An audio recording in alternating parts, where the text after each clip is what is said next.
వైఎస్ఆర్ ఆ పేరు వినగానే అందరికీ కూడా ఒక ప్రేమ, ఒక ఆప్యాయతతో కూడిన ఒక పరిపాలనా విధానం గుర్తొస్తుంది. ఎందుకంటే పరిపాలనకి ఈరోజు మానవత్వాన్ని అద్ది ప్రతి ఒక్కరి గుండెల్లో చిరస్థాయిగా నిలిచిపోయారు వైఎస్ఆర్ గారు. అందుకే ఈరోజు ఆయన చనిపోయి 14 సంవత్సరాలు పూర్తవుతున్నా ఇంకా కూడా ఎవరు ఆయన్ని మర్చిపోలేరు, భవిష్యత్తులో కూడా మర్చిపోరు అని గర్వంగా చెప్పగలను.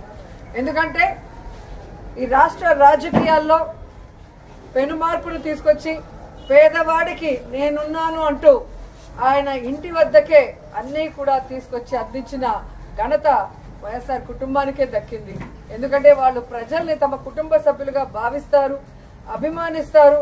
వారికి ఏదైనా అయితే అది తమకైనట్టుగా తల్లడిల్లిపోతారు. కాబట్టే ఆ కుటుంబం అంటే అందరికీ కూడా మక్కువ. కానీ రాజశేఖర రెడ్డి గారు ఏ విధంగా అయితే తన పాదయాత్రలో ఒక ప్రభంజనాన్ని సృష్టించారో, ప్రజల కష్టాల్ని, రైతుల కష్టాల్ని, ముఖ్యంగా పేదవాడి కష్టాన్ని దగ్గర నుంచి చూసి అవన్నీ దూరం చేయాలి అని ఒక నిర్ణయం తీసుకొని ముఖ్యమంత్రి అయిన తర్వాత ఆయన చేపట్టిన అనేక చారిత్రాత్మక నిర్ణయాలతో, సంక్షేమ పథకాలతో మరి ప్రతి ఒక్కరి గుండెల్లో కూడా ఈరోజు నిలిచిపోయారు. ఈరోజు హాస్పిటల్లో మరి సేవా కార్యక్రమాలు చేయడం జరుగుతుంది వైఎస్ఆర్ గారి జయంతి సందర్భంగా. సో 108 ఎంతో మందికి ప్రాణదానం చేశారు. అలాగే ఆరోగ్యశ్రీ ఎంతో మంది కుటుంబాల్ని ఈరోజు నిలబెట్టిన ఘనత వైఎస్ఆర్ గారికే దక్కింది. అలాగే రైతన్న వాడు బాగుంటే రాష్ట్రం బాగుంటుంది, దేశం బాగుంటుందని నమ్మారు. కాబట్టే రైతులకి అడిగింది కూడా చేయటం మనం అందరం కూడా గుర్తుపెట్టుకోవాల్సిన విషయం. ఇలా చెప్పుకుంటూ పోతే ఎన్నో. అందుకే వైఎస్ఆర్ అంటే ఒక బ్రాండ్, ఆయన ఒక లెజెండ్. సో రాజశేఖర రెడ్డి గారు మనకి కనిపించకుండా పోయిన తర్వాత అందరూ కూడా తల్లడిల్లిపోయాం. రాజన్న రాజ్యం లేకుండా ఎలా బ్రతకాలి, రాజన్న లేకుండా మనం ఎలా ముందుకు సాగాలి అని ఎంతోమంది భయభ్రాంతులకి, అలాగే బాధ తప్త హృదయంతో చాలా మంది ప్రాణాలు కూడా విడవటం మనం అందరం కూడా చూసాం. కానీ ఆశా కిరణం లాగా ఆయన కొడుకు పులివెందుల పులిబిడ్డ, రాజన్న ముద్దుబిడ్డ జగనన్న వచ్చిన తర్వాత మళ్ళీ దేవుడి పాలన ఎలా ఉంటుంది, రాజన్న పాలన ఎలా ఉంటుందో మరి మనందరికీ కూడా చూపించడం జరిగింది. కానీ మొన్న ఎలక్షన్స్లో మనం ఓడిపోవటం అనేది కొంచెం బాధాకరమైన విషయమే. అయినా మనం ఓడినా గెలిచినా, అధికార పక్షంలో ఉన్నా ప్రతిపక్షంలో ఉన్నా మనం ఎప్పుడు ప్రజల పక్షానే, రాజశేఖర రెడ్డి ఆశయాలకు అనుగుణంగా ఏ విధంగా అధికారంలో ఉన్నప్పుడు పరిపాలించారో జగనన్న, ఈ 5 సంవత్సరాలు కూడా రాజన్న పరిపాలన మళ్ళీ తీసుకురావడానికి మనం అందరం కూడా కలిసికట్టుగా పోరాడాలని కూడా అందరినీ కోరుకుంటున్నాను. ఈరోజు రాష్ట్రంలో ఉన్న వైఎస్ఆర్ అభిమానులందరూ కూడా ముక్త కంఠంతో ప్రతిజ్ఞ చేయాలని కూడా కోరుకుంటున్నా. రాజన్న పాలన మళ్ళీ రావాలి, రాజన్న బిడ్డ మళ్ళీ ముఖ్యమంత్రి అవ్వాలి, మళ్ళీ పేదవాళ్ళ ప్రజల మొహాల్లో చిరునవ్వు రావాలి, వాళ్ళ కష్టాలు దూరం అయ్యే విధంగా మనం అందరం కలిసికట్టుగా పనిచేయాలని కోరుకుంటూ ఈరోజు వైఎస్ఆర్ గారి జయంతి సందర్భంగా ఆయన విగ్రహానికి పూలమాల వేసి ఇక్కడ సేవా కార్యక్రమాలకి అందరూ కూడా వచ్చిన ప్రతి ఒక్కరికి పేరు పేరున కృతజ్ఞతలు. 307 ఇప్పుడు వేస్తారు, అవతల వాడిని చంపడానికి ప్రయత్నం చేసినప్పుడు వేస్తారు. అటు గిల్లంగానేనో లేకపోతే అంటేనో 307 వేయరు. దానికి వేరే సెక్షన్స్ ఉన్నాయి. 307 వేస్తే బెయిల్ రాదు కాబట్టి అందువల్ల 307 వేయండి, లోపల తోసేయండి. రెడ్ బుక్ లోకేష్ గారు చెప్తాడు, పోలీస్ యంత్రాంగం పనిచేస్తుంది, అలాంటి పోలీసులు మాత్రమే కీలకమైన పదవుల్లో ఉంటారు. పోలీస్ యంత్రాంగంలో ఉన్న అందరినీ అనడం వల్ల నేను ఒక భాగం కీలకమైన పదవుల్లోకి పోస్ట్ చేయబడిన వారు రెడ్ బుక్లో ఉన్నటువంటి అంశాలను మాత్రమే ఇంప్లిమెంట్ చేసేటటువంటి ఒక విచిత్రమైనటువంటి అరాచకమైనటువంటి పాలనని వాళ్ళ రాష్ట్రంలో కొనసాగించేటటువంటి పరిస్థితి చేస్తున్నారు. ఇది మానవ సమాజానికి మంచిది కాదు, ఈ రాష్ట్ర ప్రజలకు అంతకంటే మంచిది కాదనేటువంటి విషయాన్ని ఈ సందర్భంగా నేను చెప్పదలుచుకున్నా. దాంతోపాటు ఇంకొక విషయాన్ని దృష్టికి తీసుకురావాలి ప్రజలకి. 11వ తారీఖు అంటే నిన్నగాక మొన్న ఒక విచిత్రమైన కేసు క్రైమ్ రిజిస్టర్ చేశారు. దానిలో హైయెస్ట్ సెక్షన్ ఇస్ 307. చాలా చిత్రమైన కేసు. ఈ కేసులో ముద్దాయిలు ఎవరంటే సాక్షాత్తు మాజీ ముఖ్యమంత్రి జగన్మోహన్ రెడ్డి గారు, ఇద్దరు ఐపీఎస్ ఆఫీసర్స్ ప్రభుత్వంలో పనిచేసిన వాళ్ళు. జగన్మోహన్ రెడ్డి గారి ప్రభుత్వంలో కాదు పనిచేసిన వీళ్ళు, చంద్రబాబు నాయుడు గారి ప్రభుత్వంలో కూడా పనిచేశారు, రాజశేఖర రెడ్డి గారి ప్రభుత్వంలో పనిచేశారు, అంతకుముందు ప్రభుత్వంలో కూడా పనిచేశారు. దానిలో సునీల్ కుమార్ గారు మేము రాగానే వచ్చిన అతను కాదు, ఐపీఎస్ మేము ఇవ్వాలా, Indian police service. Jaganmohan Reddy గారు ఇవాళ ఐపీఎస్, అంతకుముందు కూడా పనిచేశాడు చంద్రబాబు నాయుడు గారి ప్రభుత్వంలో కూడా ఆఫీసర్. అలాగే పిఎస్ఆర్ ఆంజనేయులు గారు రాజశేఖర్ గారు టైంలో పనిచేశారు. చంద్రబాబు నాయుడు గారి టైంలో నాకు బాగా గుర్తు, కమిషనర్ ఆఫ్ విజయవాడ. చంద్రబాబు నాయుడు గారి టైంలో గుంటూరు ఎస్పీగా పనిచేశారు. చాలా పేరు ప్రఖ్యాతులు సంపాదించారు. లా అండ్ ఆర్డర్ విషయంలో చాలా గట్టిగా ప్రవర్తించేటటువంటి వ్యక్తి అని ఆ రోజున చంద్రబాబు నాయుడు గారి ప్రభుత్వంలో కూడా కొనియాడబడినటువంటి వ్యక్తి. దాంతోపాటు మరొక పోలీస్ ఆఫీసర్, దాంతోపాటు మన Guntur medical GGH superintendent, then superintendent, ఇప్పుడు రిటైర్డ్ అయ్యారు, ప్రభావతి గారు. వీళ్ళ 5గురిని పెట్టి 307 అండ్ అదర్ సెక్షన్స్ వేసి కేసు బుక్ చేశారు. ఏమిటి దీని కేసుకు గల కారణాలు ఏంటి, ఎందుకు బుక్ చేశారు? నేను చాలా స్పష్టంగా చెప్తున్నా. ఇది చంద్రబాబు నాయుడు గారు, లోకేష్ గారు, అని పేరేంటి రాజు గారు, త్రిపుల్ ముగ్గురు కలిసి కుట్ర చేసి జగన్మోహన్ రెడ్డి గారిని ఇబ్బంది పెట్టాలి, జగన్మోహన్ రెడ్డి గారి మీద కూడా 307 కేసు వేసి ఒక వికృతమైన ఆనందాన్ని పొందాలి అనేటువంటి కుట్రతో ఈ కేసుని మొన్న 11వ తారీఖున రిజిస్టర్ చేశారు. ఎప్పుడు క్రైమ్ జరిగింది? అకార్డింగ్ టు దెమ్ 2001లో. మీ అందరికీ గుర్తుండే ఉంటుంది, బహుశా మర్చిపోయి ఉండొచ్చు కొంతమంది కాలానుగుణంగా. ఈ త్రిపుల్ రాజు గారు పూర్వం మా పార్టీనే, వైసీపీ పార్లమెంటు సభ్యులు నరసరావుపేటకి, నరసాపూర్కి ఫ్యాను గుర్తు మీద గెలిచాడు. జగన్మోహన్ రెడ్డి గారే బీఫామ్ ఇచ్చారు. గెలిచిన తర్వాత మాతో విభేదించాడు. చంద్రబాబు నాయుడు గారి చెంతకు చేరాడు. ఆయన డైరెక్షన్లో హైదరాబాద్లో కూర్చుంటాడు, ఢిల్లీలో కూర్చుంటాడు, ఒక ఛానల్ని హైర్ చేసుకున్నాడు. రోజు జగన్మోహన్ రెడ్డి గారిని తిట్టడం, దూషించటం, వైసీపీ నాయకులు దూషించటం. ఏ స్థాయిలో దూషించాలంటే వాడు వీడు వెధవ సన్నాసి ఈ రకంగా రోజు రెచ్చగొట్టే కార్యక్రమాలే, భయంకరంగా రెచ్చగొట్టే కార్యక్రమాలు, సంఘ విద్రోహ శక్తుల్ని రెచ్చగొట్టే ప్రయత్నాలు. చూసిన తర్వాత అకార్డింగ్ టు లా, చట్ట ప్రకారం ఆయన మీద కేసు రిజిస్టర్ చేశారు. కేసు రిజిస్టర్ చేసిన తర్వాత whether it is false or right, ఆయన according to him false case అన్నాడు. ఎస్, ఫాల్సా కాదా ప్రజలందరికీ తెలుసు ఆయన ఎంత బాగా రెచ్చగొట్టాడో.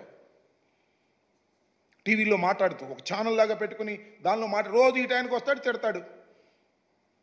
అప్పుడు దెన్ సీఎం గౌరవనీయులైనటువంటి జగన్మోహన్ రెడ్డి గారిని విచ్చలవిడిగా మాట్లాడు, పొట్టోడు అంటాడు, అది అంటాడు, ఇది అంటాడు, దొంగ అంటాడు, ఇది అంటాడు, ఇష్టం వచ్చినట్టు మాట్లాడాడు. కేసు రిజిస్టర్ చేసిన తర్వాత అది ఫాల్సా జెన్యూనా, that will be decided before the honourable court. చేయాలంతే. ఆయన ఫాల్స్ అనుకుంటాడు, నా మీద కేసు పెడితే నేను ఫాల్స్ అనుకుంటా, ఆయన మీద కేసు పెడితే ఆయన ఫాల్స్ అనుకుంటాడు.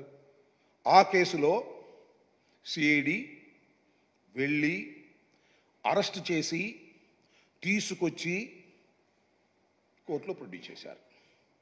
ఇది జరిగింది. అరెస్ట్ చేసిన తర్వాత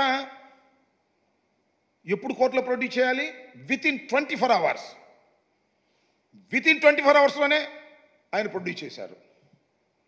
ఈరోజు వైఎస్ఆర్ కాంగ్రెస్ పార్టీ కార్యాలయంలో వైఎస్ఆర్ కాంగ్రెస్ పార్టీ అధ్యక్షులు శ్రీ జగన్మోహన్ రెడ్డి గారి ఆధ్వర్యంలో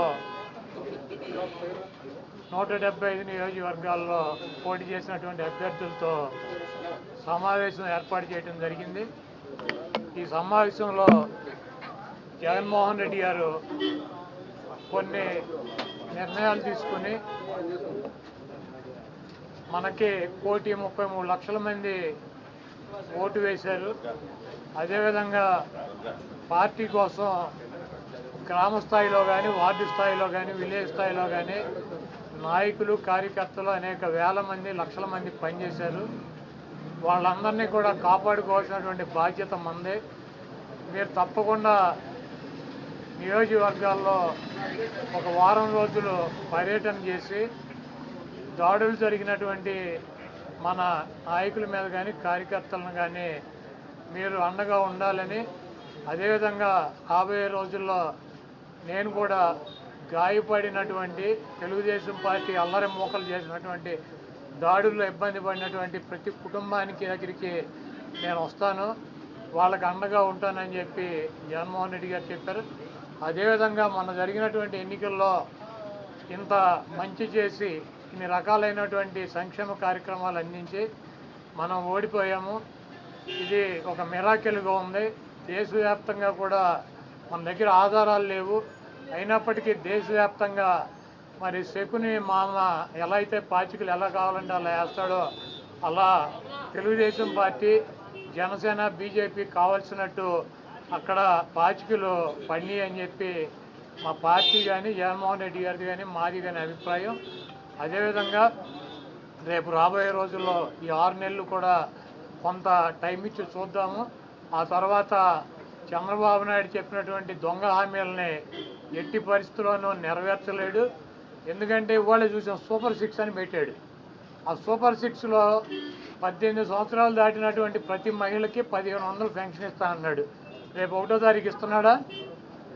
దాని గురించి మాట్లాడట్లా.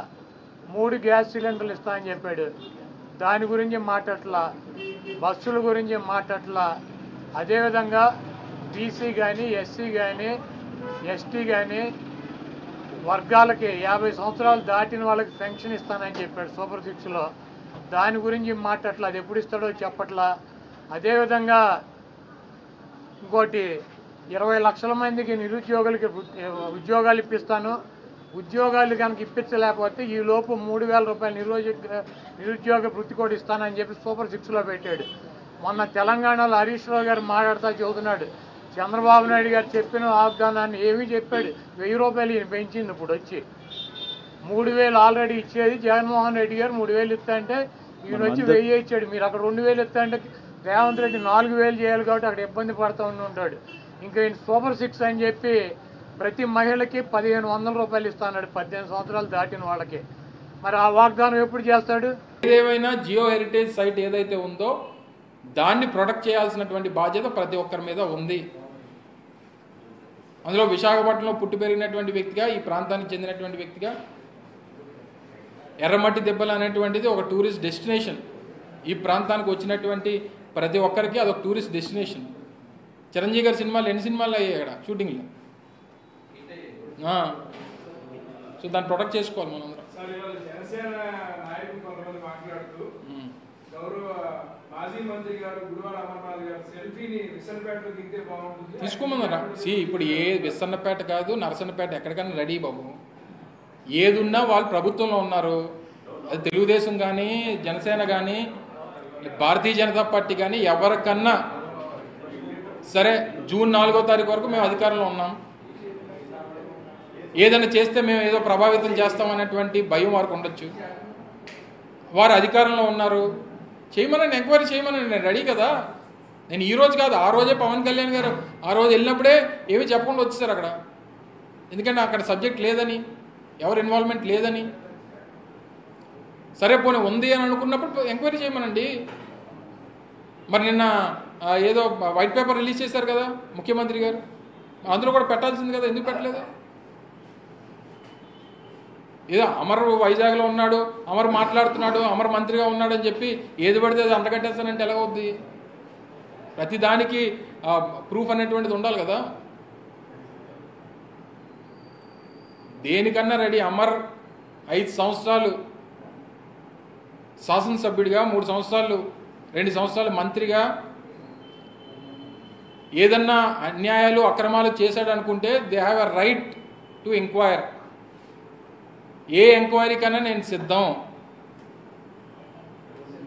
రెండోది ఈ రీసెంట్గా జరుగుతున్నటువంటి ఇన్సిడెంట్స్ మీద కూడా ఇందాక మిస్ అయిన రీసెంట్గా జరుగుతున్నటువంటి గడిచిన 45 రోజులుగా జరుగుతున్న రాష్ట్రంలో శాంతి భద్రతలకు సంబంధించి జరుగుతున్నటువంటి ఇన్సిడెంట్స్ సంబంధించి మా నాయకుడు జగన్మోహన్ రెడ్డి గారు కేంద్ర హోంమంత్రి గారు కూడా వారు రిక్వెస్ట్ చేశారు. ఒక సెంట్రల్ గవర్నమెంట్ ఏజెన్సీతో దీని మీద ఎంక్వైరీ చేయాలనేటువంటిది కూడా వైఎస్ఆర్ కాంగ్రెస్ పార్టీ కోరుతా ఉంది.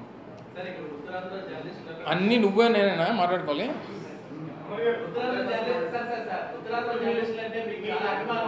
ఎస్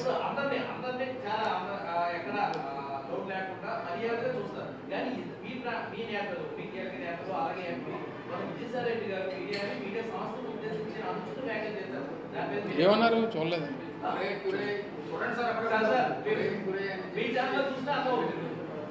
నాకేం ఛానల్ లేదే, నాకు లేదు, నాకేం ఛానల్ లేదు. చూస్తాను అందులో ఏమైంది సి ఇన్సిడెంట్లో నేను కూడా విన్నాను, చూసింది లేదు కానీ విన్నాను నేను మీరు చెప్పింది. ఒక సెన్సిటివ్ ఇష్యూ, ఒక గిరిజన మహిళకి సంబంధించి గిరిజన అధికారికి సంబంధించి వారి భర్త ఒక లేఖ రాశాడు.